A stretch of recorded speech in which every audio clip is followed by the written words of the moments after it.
igihe cyo kwisuzuma ukiyinira ukisubiramo. Ese wowe ntabwo waba waraziruye ibyejejwe n'ibitejejwe? Mana nawe iraguhagurukiye. Ibyo wagombaga kuvuga ntabwo ari byo wavuze. Inyigisho zawe ni ibinyoma. Ntabwo wigeze utandukaniriza abantu ibizira n'ibitejejwe. Oya, hajya ngo tureke urukungu rukurane n'amasaka. Mana ngo yibasiye abatambyi baziruye ibyera byabo. Amategeko y'Imana ntibayavuga uko ari. Ndaha ntabwo ntinya kubivuga.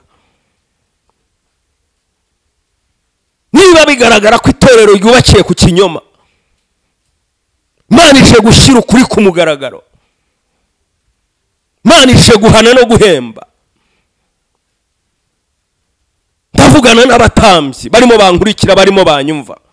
Subira ku isoko, hahandi wahagurukaga, hahandi wahamagariwe. Wongere wumve ijwi ry'Imana. Nikubwira ngo genda umubwire, yaba afite ibi uko yaba ari kose, sengera umwuka w'ubwenge w'uburyo wamuha message. Murabyibuka Natani ashyira ubuhanuzi Dawidi yasambanye. Ariko kuki watinya umuntu uzapfejo? Mana ntabwo yampaye umwuka w'ubwoba, yampaye umwuka wo gutinyuka ngo mwabatambye mwe mbabwire mwaziruye ibizira.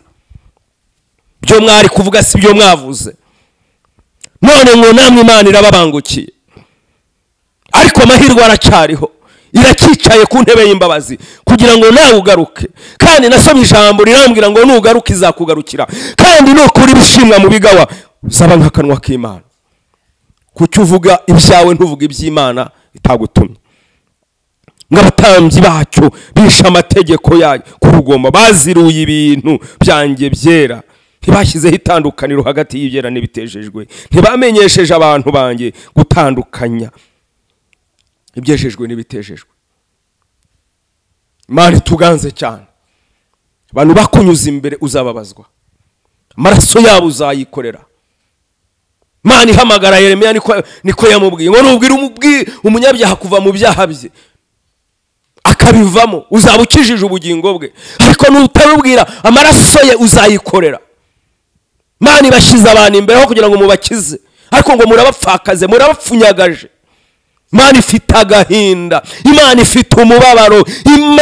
Imana umutima wayo mpagurukije nka Ezekiyeli, ije kumbwira ngo nkubwire ngo ihane, nutihana uzapfa. Kandi amaraso yabo washutse, amaraso yabo wari kubwiza ukuri ntubabwiza ukuri, azakujya ku mutwe. Imana itugirire neza, Imana ituganze cyane. Kenshi ubuhanuzi nk'ubu ntabwo abantu babukunda. Bakundiraje poke ya baraka, akiri igitangaza, akira visa, ugiye i Burayi, ngaho Imana iguhaye imodoka. Ariko ndashaka nkubwire igitangaza gikomeye nabonye ni ukwakira Kristo nk'umwami n'umukiza, akaguha amahoro, akagukiza, ugasonzanya Kristo, ukambara na Kristo, haleluya. Imana ishimwe cyane, kuko ino saha ndimo mvuganira namwe indaya zuruye indege zagiye. Ntabwo ari igitangaza.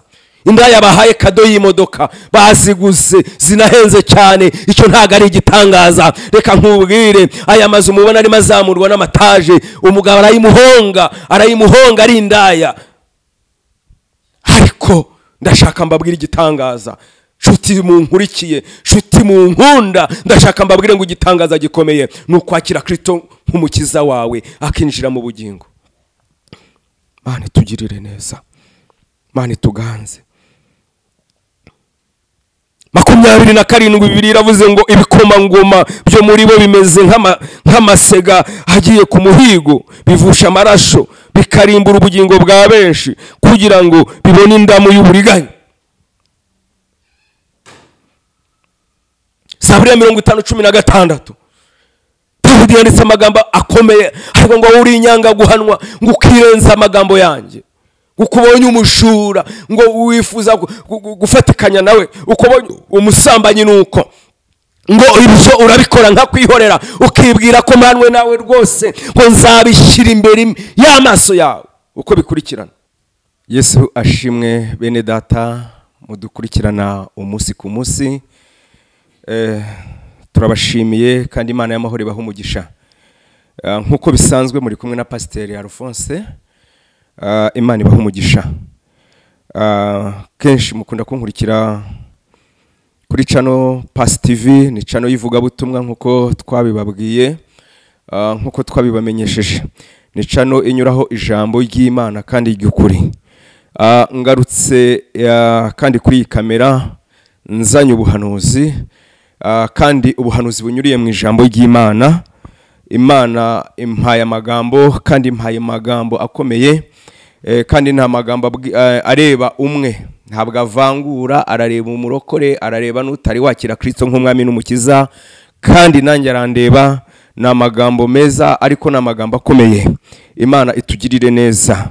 Rero nakomeje kujya mbibabwira ngo ukeneye kumpa inama, ukeneye kunkurikirana, ukeneye kunyuma inyunganizi, wankurikira cyangwa wampamagara kuri 0788201464 0788201464. Imana y'amahoro ibaha umugisha mwese abadukurikiye, abari mu Rwanda, abari muri Afrika, abari ku isi yose, tubahaye ikaze mu ijambo ry'Imana. Rero nkuko dusanzwe tubigenza, reka tubanze twiragiza Imana hanyuma twumve ijambo ry'Imana. Data wa twese uri mu ijuru, byiringiro bizima, turagushimye kandi turaguhimbaje. Izina ryawe niryubahwe, izina ryawe Mwami Imana nirishyirwe hejuru aya masaha, Mwami Imana yacu. Iki ni cyumweru cy'umugisha uduhaye, ni cyumweru cyo kunezerwa, ni cyumweru cyo kwishimirwa, ni cyumweru Mwami Imana tuba turimo tugaruka ku minsi 6 ishize, tukavuga ngo Mana waraturinze, tukavuga ngo Mana watubereye Imana mu bihe bikomeye no mu bihe biruhije. Rero icyubahiro n'ikibikeye kuba turinze, izina ryawe nirihimbazwe. Rero bana natwe mu ijambo ry'Imana, kandi umuntu wese uri hano rigere aho rimukura, rigere naho rimushyitsa, mu izina rya Yesu, amen. Imana ishimwe. Tugiye gusoma ijambo ry'Imana mu gitabo cy'umuhanuzi Ezekiyeli, ni ibice 22 ku murongo wa 30 niho turi butinde, ariko reka duhere ku murongo wa 6, turasimbukaho gato tujye ku murongo wa 30 hanyuma twumve ijambo ry'Imana. Bibiliya iravuze ngo maze ijambo ry'Imana rinzaho riti, mwana w'umuntu, erekeza amaso yawe Yerusalemu, wohereze ijambo ku buturo bwera kandi uhanurire igihugu cya Isirayeli, ukibwire uti, uku niko umwami avuga, dore ndakwibasiye, ngiye gukura inkota yanjye mu rwubati rwayo, maze ngutsembane n'abakiranutsi n'abanyabyaha. Mwakire neza ijambo ry'Imana. Reka dukomeze hanyuma twumve icyo Imana ivugana natwe. Umurongo wa 23 haravuze ngo nuko ijambo ry'Imana rinzaho riti, mwana w'umuntu, ukibwira uti, uri igihugu kitabonejwe, kitavubiwe imvura ku munsi w'uburakari bukaze. Abahanuzi bacyo bakigiriyemo ubugambanyi, nk'uko intare itontoma igiye gufata umuhigo, bamize ubugingo bw'abantu, ubutunzi n'ibintu by'igiciro cyinshi barabitwaye, bapfakaje benshi muri cyo. Abatambyi bacyo bishe amategeko yanjye ku rugomo, baziruye ibintu byanjye byera, ntibashyizeho itandukaniro hagati y'ibyera n'ibitejejwe, ntibamenyeshejwe abantu gutandukanya ibyanduye n'ibitanduye, kandi n'amasabato yanjye barayirengagije, maze basuzugurirwa muri bo. Reka kwirukanke kugira ngo twihute kubera umwanya cyangwa igihe. Ku murongo wa 30 uravuze ngo, kandi nashatse umuntu muri wo wasana inkike ngo ahagarare imbere yanjye mu cyo ahagaraye mu gihugu, kugira ngo ntakirimbura, ariko ntawe nabonye. Mwakire neza ijambo ry'Imana. Aya niyo magambo Imana intumye ku bwoko bwayo. Usubiye inyuma, aya na magambo Imana yahaye Ezekiyeli aya magambo Imana yayamuhaye irimo ireba izira birimo bikorerwa mu gihugu, ireba uburyo basuzuguye Imana, ntibatandukanya ibyera n'ibyanduye, bazirura ibizira, bihakana Imana. Umuririmbyi yavuze ngo bavuga ko bazi Imana ariko bakayihakanisha imirimo bagira gute bakora. Iyo urebye mu insengero ziriho, iyo urebye amazina menshi n'amatitira akomeye y'abitwa ngo barakomeye mu buryo bw'iyobokamana, bibabaje Imana uretse n'Imana n'abantu bwayo. Imana idufashe cyane. Aya magambo Imana impaye na magambo akomeye, ariko ndagusaba ngo uze kuyatega amatwi wumve urakuramo ayawe. Bibiliya iravuze ngo maze ijambo ry'Uwiteka rinzaho riti, uyu ninde? Ezekiyeli. Yari arimo asenga, yari arimo yinginga Imana, nawe hari ibyo yabonaga bikamucanga. Imana iramuhagurutsa ititaye intege nke, ititaye ko agiye guhanurira abakomeye, ititaye ko agiye guhanurira aboroheje, ititaye ko agiye gukora ku mitima ya babandi badakorwaho. Ariko Imana iramureba, ibona n'umwizerwa, iramubwira ngo mwana wanjye Ezekiyeli, we haguruka ngo utume, kuko nabuze uwo natuma, nabuze uwo nabwira. Irangije iramubwira ngo mwana w'umuntu, erekeza amaso yawe Yerusalemu. Yerusalemu ni muri Isirayeli. Yerusalemu ni kuri babandi bakire Kristo n'umwami w'umukiza. Yerusalemu ni babandi bafite amakora pastorale. Yerusalemu ni babandi bafite amatitira akomeye cyane. Sinzi uburyo nabibabwira kugira ngo mubyumve. Aho ni babandi bitwa ngo barakebwe, babandi ngo bageze ku musaraba, bandi utayishyira ubuhanuzi ngo babwumve. Kubera iki?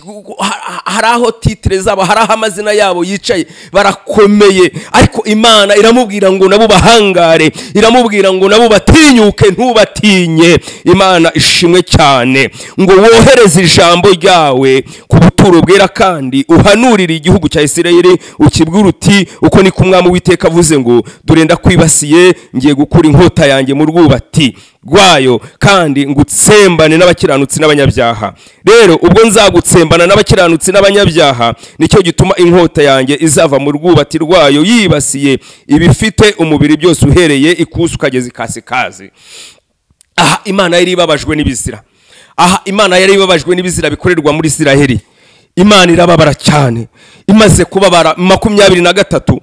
Ndaje, haleluya, twumva iki Imana irimo idushakaho. 23 irongera iramubwira ngo nuko ijambo ry'Uwiteka ryongera kumuzaho bwa kandi ngo mwana w'umuntu, ukibwira uti uri igihugu kitabonejwe, kitavubiwe imvura ku munsi w'uburakari bukaze, abahanuzi bacyo bakigiriyemo ubugambanyi. Aha Imana yarebaga abahanuzi ikabona n'abesikoro. Imana yarebaga abahanuzi ikabona ntabwo bahanura iby'ukuri, bahanura mu izina ry'Imana bayibeshyera, itabatumye, bakavuga ngo iravuze itavuze. Urebye amasezerano abana b'Imana bafite y'amahuri, bibabaje Imana. Aya ni amagambo Imana impagurukije ngo mbabwire nka Ezekiyeli. Kuyumva birashoboka ko byaba utabyumva, ariko ndabizi nta jambo nta ndurivugira ubusa ku musozi. Umuntu wese uri bwumvira ijambo aze guca bugufa, apfukama abwira Imana ngo mbabarira. Niba uri umuhanuzi warahanuye mu izina ry'Imana ari kuyibeshyera, Imana irakwibasiye nutihana. Aravuga ngo abahanuzi bacyo ngo bakigiriyemo ubugambanyi, nk'uko intare itontoma igiye mu muhigo, ngo bamize ubugingo bw'abantu bwanze cyane. Imana yibasiye abahanuzi, bavuga itavuze, bayibeshyera. Imana irahagurutse, ni amagambo Imana impagurukije kukubwira wowe uri mu nyumva, ngo bamize ubugingo bwa benshi. Ubugingo bwa benshi baraburohamirije, ndetse baravuga ngo ni amahoro, kandi ni amahoro ariho. Ugahanurira umuntu amahoro yaraye mu kabari, ugahanurira umuntu amahoro yaraye mu busambanyi, ugahanurira umuntu amahoro yaraye akuyemo indeshanu, ariko ukamubwira ngo Imana izakugirira neza. Banza umubwire ngo uva mu byaha, banza umubwire nibyo, umubwire ngo Imana iragukunda izakugirira neza, ariko umubwire ngo izakugirira neza ni wihana. Bahanuzi ndavugana namwe ngo muvuge yavuze. Ndavugana namwe ndabagira inama. N'Imana impagurukije, ntabwo ari nge wihagurukije. Nuko Imana yahagurukije Ezekiyeli, iramubwira ngo nagenda babwire ngo bamise ubugingo bwa benshi. Imana irababaye, Imana irababaye. Imana tuganze kandi Imana itugirire neza. haleluya. Ngo nkuko intare itontoma igiye nkuko intare itontoma igiye mu muhigo ubutunzi ngo abatambyi bacyo bishe amategeko yanjye, abatambyi bacyo bishe amategeko yanjye ku rugomo, baziriye ibintu byanjye byera, ntibashyizeho itandukaniro y'ibyera n'ibitejejwe, ntibamenyesheje abantu banjye gutandukanya ibyanduye n'ibitanduye. uri umutambyi uri hano nkurikiranye uranyumva, ni igihe cyo kwisuzuma ukiyinira ukisubiramo. Ese wowe ntabwo waba waraziruye ibyejejwe n'ibitejejwe? Mana nawe iraguhagurukiye, ibyo wagombaga kuvuga ntabwo ari byo wavuze, inyigisho zawe ni ibinyoma, ntabwo wigeze utandukaniriza abantu ibizira n'ibitejejwe. Oya, hajya ngo tureke urukungu rukurane n'amasaka. Mana ngo yibasiye abatambyi baziruye ibyera byabo, amategeko y'Imana ntibayavuga uko ari. Ndaha ntabwo ntinya kubivuga, niba bigaragara ko itorero ryubakiye ku kinyoma, Imana ije gushyira ukuri ku mugaragaro, Imana ije guhana no guhemba. Ndavugana n'abatambyi barimo bankurikira, barimo banyumva. Subira ku isoko, hahandi wahagurukaga, hahandi wahamagariwe, wongere wumve ijwi ry'Imana. Nikubwira ngo genda umubwire, yaba afite ibi uko yaba ari kose, sengera umwuka w'ubwenge w'uburyo wamuha mesaje. Murabyibuka Natani ashyira ubuhanuzi Dawidi yasambanye, ariko kuki watinya umuntu uzapfa ejo? Mana ntabwo yampaye umwuka w'ubwoba, yampaye umwuka wo gutinyuka ngo mwabatambyi mwe mbabwire, mwaziruye ibizira, byo mwari kuvuga si byo mwavuze, none ngo namwe Imana irababangukiye. Ariko amahirwe aracyariho, irakicaye ku ntebe y'imbabazi kugira ngo nawe ugaruke. Kandi nasomye ijambo rirambwira ngo nugaruka izakugarukira, kandi nukuri bishimwa mu bigawa uzaba nk'akanwa k'Imana. Kuki uvuga ibyawe ntuvuga iby'Imana itagutumye? Ng'abatambyi bacyo bishe amategeko yayo ku rugomo, baziruye ibintu byanjye byera, ntibashyizeho itandukaniro hagati y'ibyera n'ibitejejwe, ntibamenyesheje abantu banjye gutandukanya ibyejejwe n'ibitejejwe. Imana tuganze cyane, abantu bakunyuza imbere uzababazwa, amaraso yabo uzayikorera. Imana ihamagara Yeremiya niko yamubwiye ngo nubwire umunyabyaha kuva mu byaha bye akabivamo, uzaba ukijije ubugingo bwe, ariko nutabubwira amaraso ye uzayikorera. Imana ibashyize abantu imbere ho kugira ngo mubakize, ariko ngo murabapfakaze, murabapfunyagaje. Imana ifite agahinda, Imana ifite umubabaro, Imana umutima wayo. Mpagurukije nka Ezekiyeli, ije kumbwira ngo nkubwire ngo ihane, nutihana uzapfa. Kandi amaraso yabo washutse, amaraso yabo wari kubwiza ukuri ntubabwiza ukuri, azakujya ku mutwe. Imana itugirire neza, Imana ituganze cyane. Kenshi ubuhanuzi nk'ubu ntabwo abantu babukunda, bakunda iraje pokeya baraka, akiri igitangaza, akira viza, ugiye i Burayi ngaho Imana iguhaye imodoka. Ariko ndashaka nkubwire igitangaza gikomeye nabonye ni ukwakira Kristo nk'umwami n'umukiza, akaguha amahoro, akagukiza, ugasonzanya Kristo, ukambara na Kristo, haleluya. Imana ishimwe cyane, kuko ino saha ndimo mvuganira namwe indaya zuriye indege zagiye, ntabwo ari igitangaza. Indaya bahaye kado y'imodoka baziguze zinahenze cyane, icyo ntago ari igitangaza. Reka nkubwire, aya mazu mubona arimo azamurwa n'amataje, umugabo arayimuhonga ari indaya. Ariko ndashaka mbabwira igitangaza, nshuti munkurikiye, nshuti munkunda, ndashaka mbabwire ngo igitangaza gikomeye ni ukwakira Kristo nk'umukiza wawe akinjira mu bugingo. Mana tugirire neza, Mana tuganze.